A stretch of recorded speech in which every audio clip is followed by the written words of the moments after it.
ನಮ್ಮ ಪ್ರೀತಿಯ ವೀಕ್ಷಕರಿಗೆ ನಮಸ್ಕಾರಗಳು. ಇಂದ್ರಾ ಲಾಕ್ಸ್ಗೆ ಸುಸ್ವಾಗತ. ಇಂದ್ರಾ ಲಾಕ್ಸಲ್ಲಿ ಬಂದ್ಬಿಟ್ಟು ನಾನಿವತ್ತು ಮೆಂತ್ಯ ಸೊಪ್ಪು ಮತ್ತು ಹೆಸರು ಕಾಳಿನ ಚಪಾತಿ ಮಾಡೋದು ಹೇಗೆ ಅಂತ ತೋರಿಸ್ತಿದ್ದೀನಿ. ಮೆಂತ್ಯ ಸೊಪ್ಪು ಹೆಸರು ಕಾಳು ಎರಡು ಹೆಲ್ತಿ ಫುಡ್ ಆಗಿರೋದ್ರಿಂದ ನಾವೊಂದು ಆರೋಗ್ಯಕರವಾದ ಚಪಾತಿ ಮಾಡೋಣ. ಮೊದಲಿಗೆ ಒಂದು ಕಟ್ಟು ಮೆಂತ್ಯ ಸೊಪ್ಪನ್ನ ಚೆನ್ನಾಗಿ ತೊಳೆದು ಚಿಕ್ಕದಾಗಿ ಕಟ್ ಮಾಡ್ಕೊಳ್ತಿದ್ದೀನಿ. ಯಾಕಂದರೆ ಹಾಸಿಟ್ಟಿಗೆ ನಾವು ಇದಾಗಬಾರ್ದಲ್ಲ, ಬರೀ ಎಲೆಗಳನ್ನೇ ಬಿಡಿಸ್ಕೋಬೇಕು, ಕಡ್ಡಿ ಆದರೆ ಬಿಡಿಸ್ಕೋಬಾರ್ದು. ತುಂಬ ಎಳೆ ಕಡ್ಡಿ ಆದರೆ ಬಿಡಿಸ್ಕೊಳ್ಳಿ, ದಪ್ಪ ಕಡ್ಡಿ ಆದರೆ ಬಿಡಿಸ್ಕೊಳ್ಳೋದು ಬೇಡ, ಯಾಕಂದರೆ ಅದು ಚುಚ್ಚಿ ಚಪಾತಿ ಹರಿಯೋ ಚಾನ್ಸ್ ಇರುತ್ತೆ. ಇವಾಗ ನಾನು ನೋಡಿ 1 ಕಪ್ಪು ಮೊಳಕೆ ಕಟ್ಟಿದ ಹೆಸರು ಕಾಳಿದ್ದು ಅದನ್ನು ನಾನು ತೊಳೆದು ಹಾಕ್ಕೊಳ್ತಾ ಇದ್ದೀನಿ. 1 ಕಪ್ ಹೆಸರು ಕಾಳನ್ನು ನಾನು ಇದರಲ್ಲಿ ಹಾಕ್ಕೊಳ್ತಾ ಇದ್ದೀನಿ. ಹಾಕ್ಕೊಂಡಿದ್ದಾದಮೇಲೆ ಇದಕ್ಕೆ ಒಂದು ಅರ್ಧ ಕಪ್ಪು ಮೊಸರು ಹಾಕ್ಕೊಂಡಿದ್ದೀನಿ. ಮೊಸರು ಹಾಕ್ಕೊಂಡಿದ್ದಾದಮೇಲೆ ಇದಕ್ಕೆ ಒಂದು 4 ಹಸಿಮೆಣ್ಸಿನ್ಕಾಯಿನ ಹಾಕ್ಕೊಳ್ತೀನಿ. ಹಸಿಮೆಣ್ಸಿನ್ಕಾಯಿ ನಿಮ್ಗೆ ಬೇಕಿದ್ದರೆ ಹಾಕ್ಕೋಬೋದು, ಇಲ್ಲಾಂದರೆ ಸ್ಕಿಪ್ ಮಾಡ್ಬೋದು. ಬೇಕಿದ್ದರೆ ಒಣಗಿದ ಮೆಣಸಿನ್ಕಾಯಿ ಕೂಡ ಹಾಕ್ಕೋಬೋದಾಗುತ್ತೆ. ಆರೋಗ್ಯಕರವಾಗಿ ನಾವು ಆರೋಗ್ಯದ ದೃಷ್ಟಿಯಿಂದ ಒಣಗಿದ ಮೆಣಸಿನ್ಕಾಯಿ ಕೂಡ ಹಾಕ್ಬೋದು. ಮತ್ತು ನೋಡಿ, ಇವಾಗ ನಾನು ಒಂದು ಅರ್ಧ kg ಚಪಾತಿ ಹಿಟ್ಟನ್ನು ತಗೊಂಡಿದ್ದೀನಿ. ಗೋಧಿ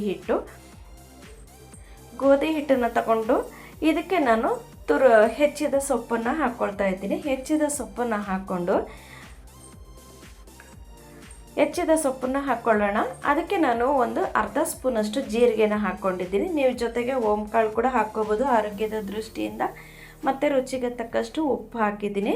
ಉಪ್ಪು ಹಾಕಿದ್ಮೇಲೆ 1/4 ಟೀ ಸ್ಪೂನಷ್ಟು ಅರಿಶಿನ ಪುಡಿ ಹಾಕಿದ್ದೀನಿ. ಅರಿಶಿನ ಪುಡಿ ಕೂಡ ಆರೋಗ್ಯಕ್ಕೆ ತುಂಬ ಒಳ್ಳೆಯದು. ಮತ್ತು ನೋಡಿ, ಇವಾಗ ಚೆನ್ನಾಗಿ ಮಿಕ್ಸ್ ಮಾಡ್ಕೊಳ್ಳೋಣ. ಅರಿಶಿನ ಪುಡಿ, ಉಪ್ಪು, ಸೊಪ್ಪು ಮತ್ತು ಜೀರಿಗೆ ಎಲ್ಲ ಮಿಕ್ಸ್ ಆಗೋ ಥರ. ಇವಾಗ ನಾವು ಮಿಕ್ಸಿಗೆ ಜಾರ್ಗೆ ಹಾಕಿದ್ವಲ್ಲ, ಅದನ್ನು ನಾವಿವಾಗ ತಗೊಂಡು ನಾವು ಮಿಕ್ಸ್ ಮಾಡ್ಕೊಳ್ಳೋಣ. ಇದರಲ್ಲಿ ನೀರು ಹಾಕಿಲ್ಲ, ನಾನು ಮೊಸರು ಮಾತ್ರ ಹಾಕಿದ್ದೀನಿ. ನೀರು ನಾವು ನೋಡಿಕೊಂಡು ಲಾಸ್ಟಲ್ಲಿ ನಮಗೆ 1/4 ಗ್ಲಾಸಷ್ಟು ಕೂಡ ಇಡಿಸೋದಿಲ್ಲ, ನೋಡಿಕೊಂಡು ಹಾಕ್ಕೋಬೇಕಾಗುತ್ತೆ. ಯಾಕಂದರೆ ಸೊಪ್ಪಲ್ಲೂ ನೀರಿರುತ್ತಲ್ಲ, ಹಾಗಾಗಿ ನಾವು ನೋಡ್ಕೊಂಡು ಹಾಕ್ಕೋಬೇಕಾಗುತ್ತೆ. ಇದು ಬಂದ್ಬಿಟ್ಟು ನಾವು ಪೂರಿ ಹಿಟ್ಟನ್ನ ಅದಕ್ಕೆ ಕಲಿಸ್ಕೋಬೇಕು, ಚಪಾತಿ ಹಿಟ್ಟಿನ ಅದಕ್ಕೆ ಕಲಿಸ್ಕೋಬಾರ್ದು. ಯಾಕಂದರೆ ಸೊಪ್ಪಿನಲ್ಲಿ ನೀರು ಬಿಟ್ಬಿಡುತ್ತಲ್ವ, ಹಾಗಾಗಿ. ಮತ್ತು ಕಾಳು ಹಾಕಿರೋದ್ರಿಂದ ನಮಗೆ ಸ್ವಲ್ಪ ಗಟ್ಟಿನೇ ಕಲಿಸ್ಕೋಬೇಕಾಗುತ್ತೆ. ಚಪಾತಿ ಹಿಟ್ಟು ನೀಟಾಗಿ ತೆಳ್ಳಗೆ ಮಿಕ್ಸ್ ಮಾಡ್ಕೊಳ್ಳೋದಕ್ಕೆ ನೋಡಿ, ನಮಗೆ ಒಂದು ಅರ್ಧ ಗ್ಲಾಸಷ್ಟು ಕೂಡ ನೀರಾಗಿಲ್ಲ, 1/4 ಗ್ಲಾಸಷ್ಟು ನೀರಾಗಿದೆ. ನೋಡಿಕೊಂಡು ನಾವು ಗಟ್ಟಿಯಾಗಿ ಕಲಿಸ್ಕೋಬೇಕಾಗುತ್ತೆ. ನಾವು ಭಾರ ಬಿಟ್ಟು ಚೆನ್ನಾಗಿ ನಾವು ಮಿದಿಬೇಕಾಗುತ್ತೆ. ಚೆನ್ನಾಗಿ ನಾದ್ಕೊಂಡು ನಾವು ಕಲಿಸ್ಕೋಬೇಕಾಗುತ್ತೆ ಚಪಾತಿ ಹಿಟ್ಟನ್ನು. ಇದು ನೋಡಿ, ನಮ್ಮ ಆರೋಗ್ಯದ ದೃಷ್ಟಿಗೂ BP ಶುಗರ್ ಇರೋರಿಗೆ ಮತ್ತು ಆರೋಗ್ಯಕ್ಕೂ ತುಂಬ ಒಳ್ಳೆಯದಾಗುತ್ತೆ. ಮತ್ತು ಹೀಟ್ ಆಗುತ್ತೆ ಅನ್ನೋಂಗಿಲ್ಲ, ಕೋಲ್ಡ್ ಆಗುತ್ತೆ ಅನ್ನೋ ಹಾಗಿಲ್ಲ. ಈ ಥರ ತಂಪಾದ ಪದಾರ್ಥ ಇದು ಹೆಸರು ಕಾಳು, ಎಲ್ಲರೂ ತಿನ್ನಬೇಕಾದ್ದು. ನೋಡಿ, ಇದರಲ್ಲಿ ಎಣ್ಣೆ ಹಾಕ್ಕೊಂಡಿದ್ದೀನಿ 1 ಸ್ಪೂನು. ನೀವು ಬೇಕಾದ್ರೆ ತುಪ್ಪ ಕೂಡ ಹಾಕ್ಕೋಬೋದು, ಅಥವಾ ಬೆಣ್ಣೆ ಕೂಡ ಹಾಕ್ಕೊಂಡು ನಾವು ಮಿಕ್ಸ್ ಮಾಡ್ಕೋಬೋದಾಗುತ್ತೆ. ನೋಡಿ, ಇವಾಗ ಚೆನ್ನಾಗಿ ನಾದ್ಕೊಂಡಿದೆ. ಈ ಥರ ಚೆನ್ನಾಗಿ ನಾದ್ಕೋಬೇಕಾಗುತ್ತೆ. ಮಕ್ಕಳಿಗೆ ಲಂಚ್ ಬಾಕ್ಸ್ ಕೂಡ ಕೊಟ್ಟು ಕಳಿಸ್ಬೋದು, ಇದೇನೂ ಆಗೋದಿಲ್ಲ. ಚೆನ್ನಾಗಿರುತ್ತೆ, ಸ್ಮೂತಾಗಿರುತ್ತೆ, ತಿನ್ಬೋದಾಗುತ್ತೆ. ಹಾಗೆ ಕೂಡ ತಿನ್ಬೋದಾಗುತ್ತೆ. ಇದಕ್ಕೆ ತುಪ್ಪ ಹಾಕ್ಕೊಂಡು ನಾವು ಹಾಗೆ ಕೂಡ ತಿನ್ಬೋದಾಗುತ್ತೆ. ಬರೀ ಚಪಾತಿನೂ ತಿನ್ಬೋದು. ಇದಕ್ಕೆ ಚಟ್ನಿ ಇದೆ, ಕಾಯಿ ಚಟ್ನಿ ಇದ್ದರೆ ತುಂಬ ಚೆನ್ನಾಗಿರುತ್ತೆ ತಿನ್ನೋದಕ್ಕೆ. ಕಾಯಿ ಚಟ್ನಿ ಅಥವಾ ಪಲ್ಯ ಏನಾದರೂ ಇದ್ದರೆ ಜೊತೆಗೆ ತಿನ್ಬೋದಾಗುತ್ತೆ. ನಾನು ಡಾಲ್ ಮಾಡಿದ್ದೆ, ಬರೀ ಬೇಳೆ ಸಾರು ಮಾಡಿದ್ದೆ ಗಟ್ಟಿಯಾಗಿ, ಅದಕ್ಕೆ ನಾವು ಚಪಾತಿ ತಿಂದಿದ್ದೀವಿ.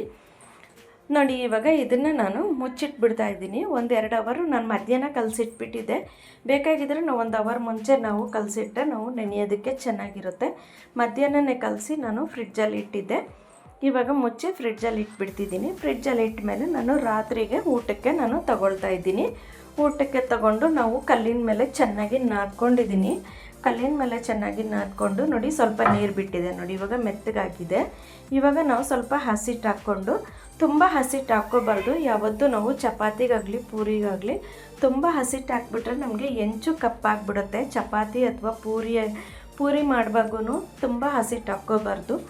ಹಾಕ್ಕೊಂಡ್ರೆ ನಮಗೆ ಪೂರಿಗಾದರೆ ಎಣ್ಣೆನೂ ಕಪ್ಪಾಗಿಬಿಡುತ್ತೆ. ಚಪಾತಿಗೆ ನಾವು ಎಣ್ಣೆ ಹಾಕೋದ್ರಿಂದ ಚಪಾತಿ ಎಲ್ಲ ಕಪ್ಪಾಗಿಬಿಡುತ್ತೆ. ನಾವು ಆದಷ್ಟು ಕಮ್ಮಿ ಹಿಟ್ಟನ್ನು ಹಾಕ್ಕೊಂಡು ನಾದ್ಕೋಬೇಕಾಗುತ್ತೆ. ನೋಡಿ, ನಾನು ಹಾಕ್ತಿದ್ದೀನಿ ನೋಡಿ, ಹಿಟ್ಟು ನಮಗೆ ಚಪಾತಿ ಮೇಲೆ ಅಂಟದಂಗೆ ಇರಬೇಕು. ನಮಗೆ ಚಪಾತಿ ಒತ್ತೋದಕ್ಕೆ ಈಸಿ ಆದರೆ ಸಾಕು, ಆ ಥರ ಹಾಕ್ಕೋಬೇಕಾಗುತ್ತೆ. ನಾನು ಈ ಥರ ನೋಡಿ, ತೆಳ್ಳಗೆ ನಿಮ್ಗೆ ಎಷ್ಟು ತೆಳ್ಳಗಾಗುತ್ತೋ ಅಷ್ಟು ತೆಳ್ಳಗೆ ನೀವು ಚಪಾತಿನ ಲಟ್ಟಿಸ್ಕೋಬೋದಾಗುತ್ತೆ.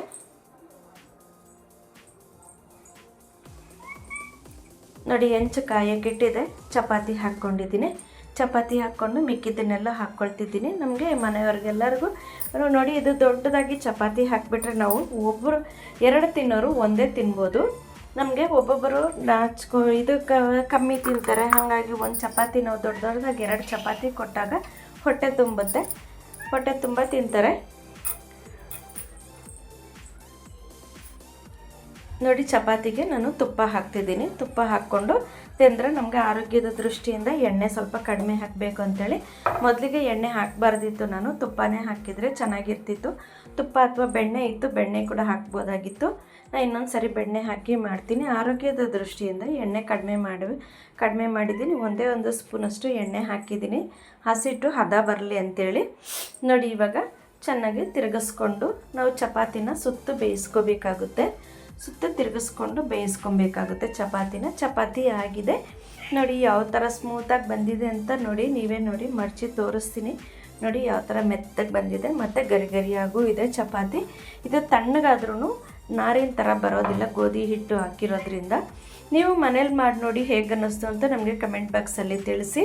ನಮ್ಮ ವಿಡಿಯೋನ ಸಬ್ಸ್ಕ್ರೈಬ್ ಮಾಡೋದನ್ನು ಮರಿಬೇಡಿ. ಕೊನೆ ತನಕ ನಮ್ಮ ವಿಡಿಯೋನ ನೋಡಿದ್ದಕ್ಕಾಗಿ ಧನ್ಯವಾದಗಳು ವೀಕ್ಷಕರೇ. ನಮಸ್ಕಾರ.